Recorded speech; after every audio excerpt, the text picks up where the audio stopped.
Welcome to Aizan Lessons. Here you'll find kids stories who want so much and more for the child journey. Thank you for being here. வணக்கம் செல்லங்களா, எப்படி இருக்கீங்க? இன்னைக்கு நாம எல்லாரும் சேர்ந்து ஒரு சூப்பரான விஷயம் கத்துக்க போறோம். ரெடியா? ஆமா, நாம இன்னைக்கு பாதுகாப்பு விதிகள், அதாவது சேஃப்டி ரூல்ஸ் பத்தி கத்துக்க போறோம். நாம எப்படி பத்திரமா பாத்துக்கணும்னு தெரிஞ்சுக்கிறது ரொம்ப முக்கியம் இல்லையா? அத இப்ப ஆங்கிலத்துல எப்படி சொல்றதுன்னு பார்க்கலாம்.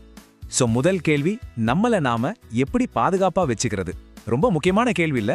வாங்க இதுக்கு என்ன பதில்னு ஒன்னொன்னா பார்க்கலாம். சரி, முதல்ல நாம வெளியில போகும்போது, அதாவது வீட்டுக்கு வெளியில இருக்கும்போது எப்படி சேஃபா இருக்கணும்னு பார்க்கலாம். ரெடியா? நம்ம ரோட்ல போகும்போது எப்பவுமே சாலை விதிகளை ஃபாலோ பண்ணணும். அது ரொம்ப முக்கியம். சரி, இத ஆங்கிலத்துல எப்படி சொல்லலாம்? நான் சொல்ல என் கூடவே நீங்களும் சொல்லணும். சரியா? ஐ ஃபாலோ ரோட் ரூல்ஸ். சூப்பர், ரொம்ப அழகா சொன்னீங்க. அடுத்தது, ரோட கிராஸ் பண்ணும்போது, அதாவது சாலையை கடக்கும்போது ரெண்டு பக்கமும் நல்லா பார்க்கணும், ரொம்ப கவனமா இருக்கணும். இதுக்கும் ஆங்கிலத்துல ஒரு வாக்கியம் இருக்கு, பார்க்கலாமா? இப்போ எல்லாரும் சேர்ந்து சொல்லுங்க பார்க்கலாம். ஐ கிராஸ் த ரோட் கேர்ஃபுல்லி. அருமை. நீங்க டிராஃபிக் சிக்னல் பார்த்திருக்கீங்களா? அதுல சிவப்பு, மஞ்சள், பச்சைன்னு 3 கலர்ல லைட் இருக்கும் இல்லையா? அத நாம எப்பவும் கவனிக்கணும். ஓகே, இதை நாம இப்போ ஆங்கிலத்துல சொல்ல போறோம். I watch traffic lights. பிரமாதம். இப்போ ஒரு ரொம்ப முக்கியமான விஷயம், நமக்கு தெரியாதவங்க, அதாவது ஸ்ட்ரேஞ்சர்ஸ், அவங்க கிட்ட நாம பேசவே கூடாது. அவங்க சாக்லேட் மாதிரி ஏதாவது கொடுத்தா கூட வாங்க கூடாது. சரியா? சரி, இது ஆங்கிலத்துல எப்படி சொல்றதுன்னு பார்க்கலாமா? ஏன் கூடவே சொல்லுங்க. I do not talk to strangers. ரொம்ப சரியா சொன்னீங்க செல்லங்களா. ஓகே, வெளியில எப்படி சேஃபா இருக்கிறதுன்னு பார்த்தாச்சு. இப்போ நம்ம வீட்டுக்குள்ள இருக்கும்போது எப்படி பாதுகாப்பா இருக்கலாம்னு தெரிஞ்சுக்கலாமா? வீட்ல கத்தி, பிளேடு மாதிரியான கூர்மையான பொருட்கள்லாம் இருக்கும் இல்லையா? அதையெல்லாம் எடுத்து நாம விளையாடவே கூடாது.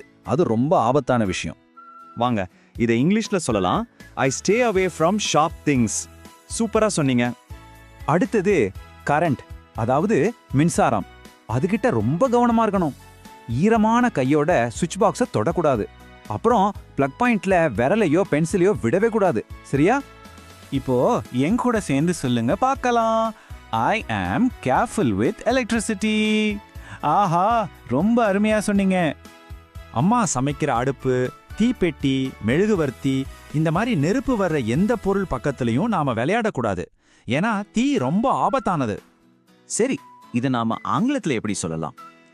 ஐ do not play with fire. மிகச்சிறப்பு. சரி குழந்தைகளே, இப்போ நாம கத்துக்கிட்ட எல்லாத்தையும் விட ஒரு முக்கியமான விஷயத்துக்கு வந்திருக்கோம். நமக்கு ஏதாவது ஒரு கஷ்டம்னா நாம எப்படி மத்தவங்க கிட்ட உதவி கேட்கணும்னு தெரிஞ்சுக்க போறோம். நமக்கு எப்போவாவது உதவி தேவைப்பட்டுச்சுன்னா கொஞ்சம் கூட பயப்படாம உதவி கேட்கணும். அது ஒரு ரொம்ப நல்ல பழக்கம். இத நாம ஆங்கிலத்துல எப்படி சொல்லலாம்? என் கூட சேர்ந்து சொல்லுங்க. I ask for help when needed. Correct, ரொம்ப சரி. சரி, உதவி கேட்கணும்னு சொன்னோம். ஆனா யார்கிட்ட கேட்கணும்? முதல்ல நம்ம அப்பா அம்மா கிட்ட கேட்கணும். அப்புறம் ஸ்கூல்ல நம்ம டீச்சர்ஸ் கிட்ட கேட்கணும். அவங்க சொல்றத நம்ம எப்பவுமே கேட்கணும். சரியா? இதையும் நம்ம ஆங்கிலத்துல சொல்லலாம். வாங்க. ஐ listen to my parents and teachers. Super. இப்போ உங்களுக்கு முக்கியமான பாதுகாப்பு விதிகளை பத்தி ஆங்கிலத்திலயும் சொல்ல தெரியும். ஆனா எப்பவுமே ஞாபகத்துல வச்சுக்க வேண்டிய ஒரு விஷயம் இருக்கு. அது என்னன்னா, சேஃப்டி ஃபர்ஸ்ட் ஆல்வேஸ். அதாவது நம்ம பாதுகாப்பு தான் நமக்கு எப்பவுமே முதல் விஷயம். சரி, இப்போ நாம கத்துக்கிட்ட எல்லாத்தையும் ஒரு தடவை வேகமா சொல்லி பார்க்கலாமா? ஒரு சின்ன கேம் மாதிரி. நான் சொல்ல நீங்களும் என் கூடவே சொல்லுங்க. ரெடியா? I follow road rules. I do not talk to strangers. I stay away from sharp things. I do not play with fire. I listen to my parents and teachers. Wow, ரொம்ப அழகா சொன்னீங்க. நீங்க எல்லாரும் சூப்பர் ஸ்மார்ட் குழந்தைங்க. நாம அடுத்த முறை பார்க்கலாம். அது வரைக்கும் பை பாய்.